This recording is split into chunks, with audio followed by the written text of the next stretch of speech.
alert!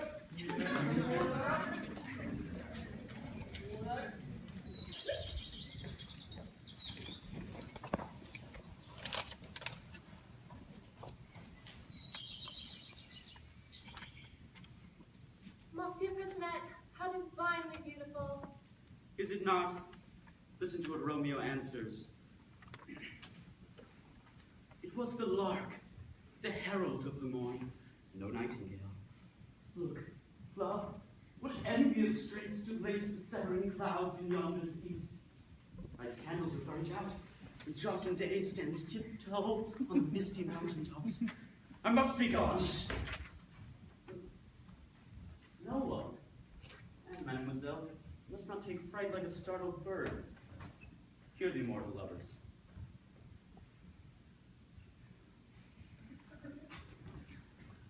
Yon light is not the daylight. I know it.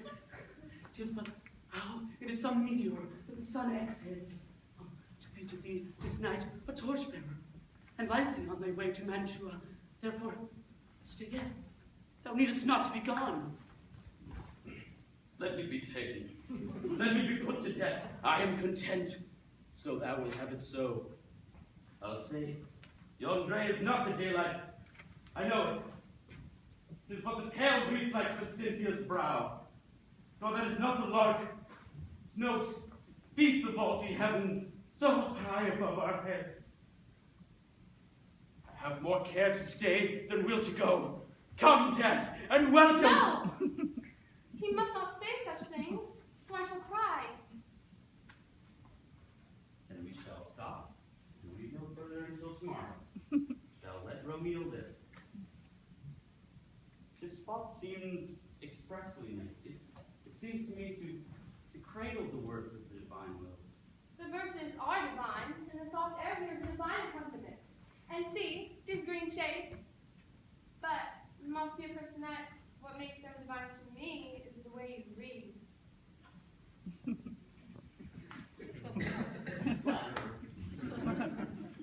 Poor lovers, their fate was cruel. I think... What? Nothing. Something that made you blush better than rose. Nothing, I say. That's too transparent. I see it all. You're thinking of our fathers. Perhaps. Their terrible hatred for each other. The thought often pains me, makes me cry when I'm alone. Last month, when I came home from the convent, my father pointed out your father's park and said to me, "My dear child, you behold there the domain of my mortal enemy, Bergamin. Never cross the path of those two rascals, Bergamin and his son, Personette. Mark well my words and obey me to the letter, or I shall cast you off as an enemy." Their family has always been at bitter envy of their own. And I promised. But you see how I keep my word? Did I not promise my father to do the same? Yet I love you so that... Holy saints, I love you, my dearest. it's sinful. Very. But what can you do? Greater the obstacle to be overcome, the sweeter reward. So then, kiss me. Never. But you love me. What? My dear child, I too think of us and compare you and me with those other lovers of Verona. But I can compare. You and me are Juliet and Romeo. I love you to despair, and I shall brave the wrath of Pasquino Capulet and Bergamin Montague. Then we love. But how, Monsieur Prisonette, has it happened so soon? Love is born we know not how, but because it must. I often saw you pass my window.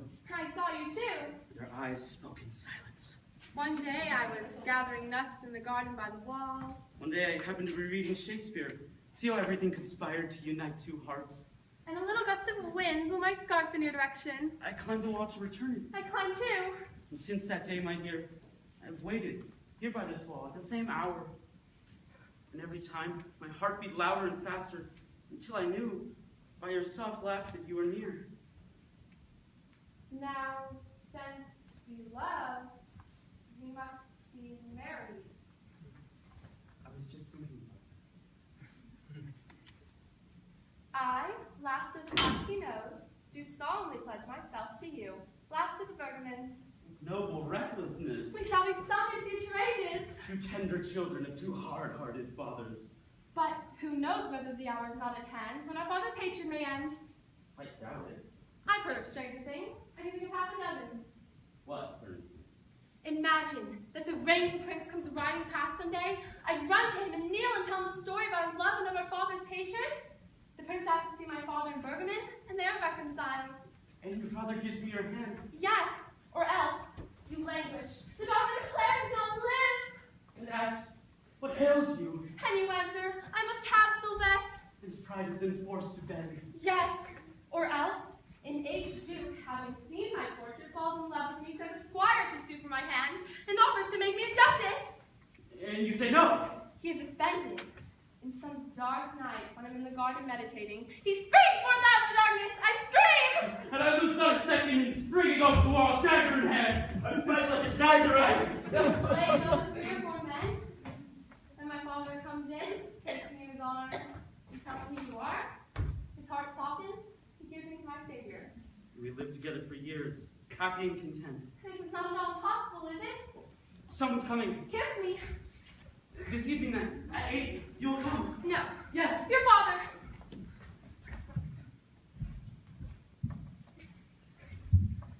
Ah, I find you here again, dreaming in this corner of the park.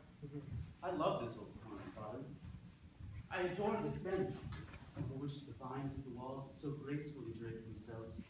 Let's see what graceful arabesques these festoons make. The air is pure here.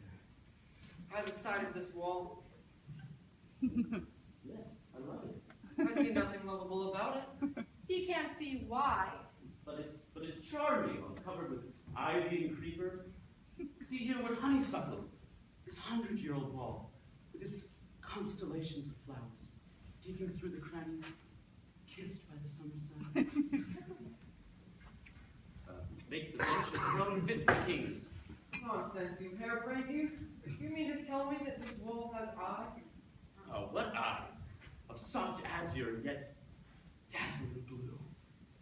Let but a tear come to dim your eyes, or a single kiss. But the wall hasn't eyes, you idiot. See this vine, though. How clever. How stupid.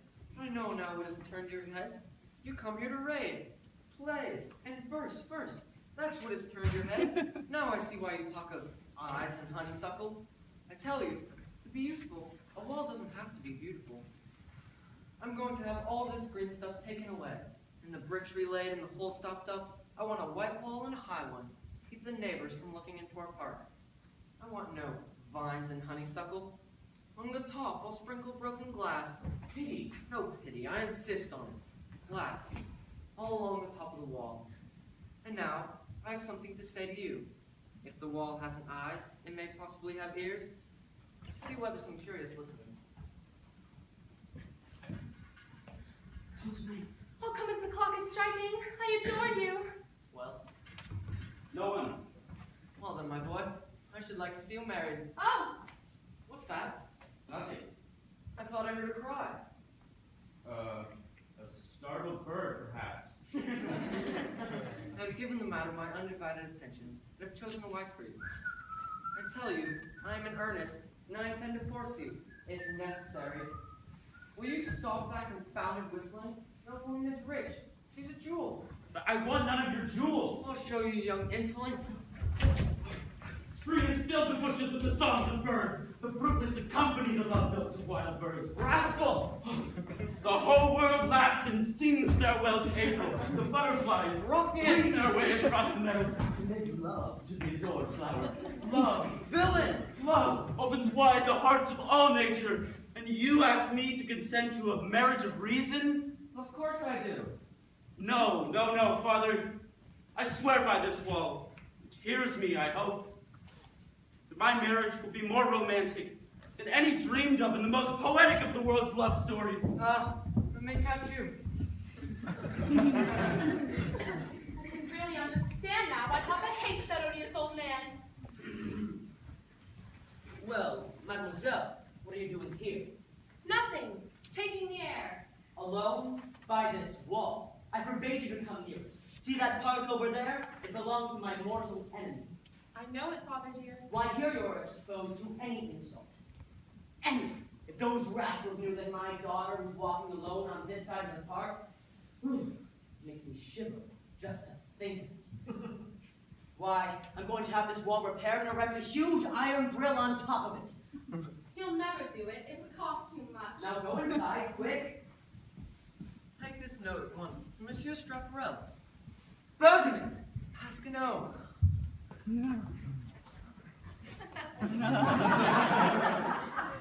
How are you? Pretty well. How's your gout? Better. And how's your cold? Still bothers me, devil. Take it. Well, the marriage is arranged. What? I heard everything. I was hidden in the bushes. They adore each other. Bravo! We must bring matters to a head. Now we can do as we had planned. Yes, and tear down the wall. And live together. Joining our properties by marrying our children. But I wonder whether they would be so anxious if they knew we wished it. A marriage arranged beforehand is not so tempting to two young children, so romantic as ours. That is why we kept our own wishes a secret. I felt sure that after they had been separated, Sylvain, a convent person at a school, they would thrive on their secret love. That is how I came to invent this hatred of ours. And you even doubted its success. Now all we have to do is to say yes. Yes. But how can it be done? Remember I called you a scoundrel, a fool, idiot. Idiot, scoundrel was sufficient. But what pretext? Your daughter herself has given me an inspiration. This evening, they're to meet here at 8. Person enters first. At the moment Suzette appears, mysterious men in black will emerge from the shadows and start to carry her up. An abduction! She screams. Then our young hero gives chase, draws his sword. The ravishers pretend to flee. I arrive on the scene, then you. Your daughter is safe and sound. You bless the couple and draw a few appropriate tears. My heart is softened. Tableau. A stroke of genius! Yes, I think it really is. Look, see that man coming? It's Straffarel, the bravado whom I wrote to a few minutes ago.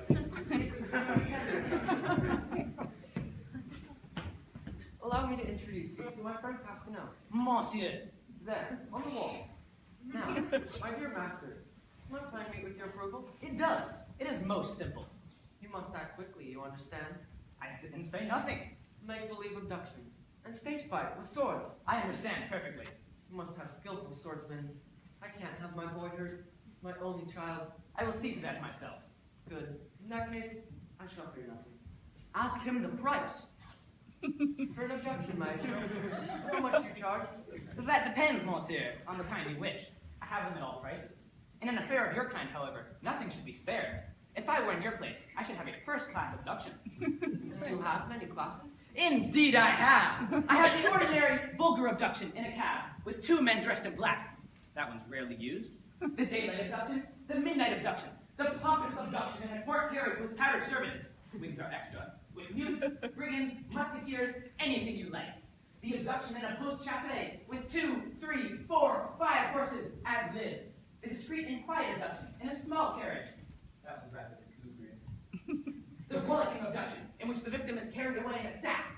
The romantic abduction by boat, but a lake is necessary. The Venetian abduction in a gondola. Ah, have no lagoon. Midnight abduction, or the abduction on a dark and starless night. Those moonlight abductions are quite the style, though they're a little dear. Besides these, we have the abduction by torchlight, with cries and screams and clash and shock of arms. The brutal abduction, the polite abduction, the gallant one with masks, the classical one with music, but the latest, most stylish, gayest of all is the sedan chair abduction. Well, what do you think? What do you? I think that we should do everything in the best possible way. No expense spared. Let us give our young romancers something they'll not soon forget. Let's have it with masks, dark mantles, torches, music, and a sedan chair. A first class then, with all the extras. That's it. I shall return soon. Remember, monsieur, to leave open the door of your park tonight. Very well. It shall be done. My compliments. 1 first class, with extras. The honest man. He left without telling us the price. Everything is arranged. Now we'll live together after demolishing the wall. Yes, and in winter we'll have but one hearth and home. Our dearest wishes are about to be realized. And we'll grow old together. Dear old Pasquinot. Dear old Bergman. Oh, You must pretend to fight. Rascal! Fool! Papa! Papa! Let us speak! He insulted me! He struck me! Papa! Coward! Papa! Oh, wait, now it's late. I can't control myself. Just let me. I'll kill him. The air is so damp. Think of your rheumatism.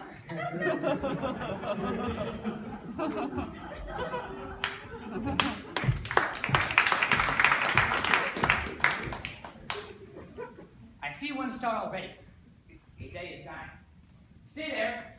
You, there. You, there. The hour is near. You will see, as the clock strikes 8, a figure in white enter on this side. Then I whistle. The moon? Splendid. Every effect is perfect tonight. The capes and mantles are excellent. Look a little more dangerous over there. The chair, over there, in the shade. Torches, there. You understand. You are not to come until you receive the signal. Music, there, in the back. Now, I want a little distinction in life. Vary your poses from time to time. Stand straight, mandolin. Sit down, alto. You, first mask. Don't look so harmless. I want a villainous slouch. Good. Now, instruments. Play softly. Tune up. Good. Tra la. My father is calmer now. The day is dying.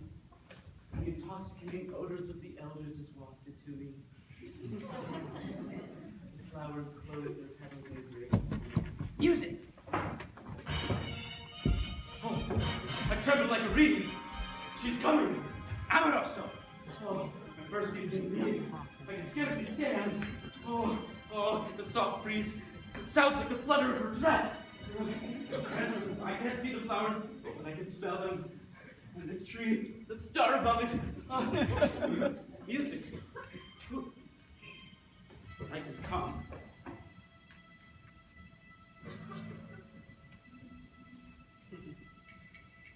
The hour has struck. He must be waiting.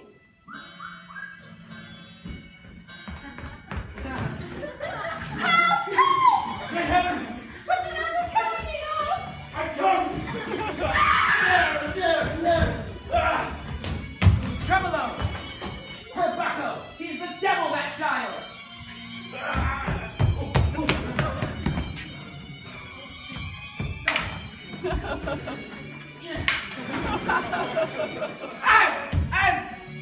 I'm mortally wounded.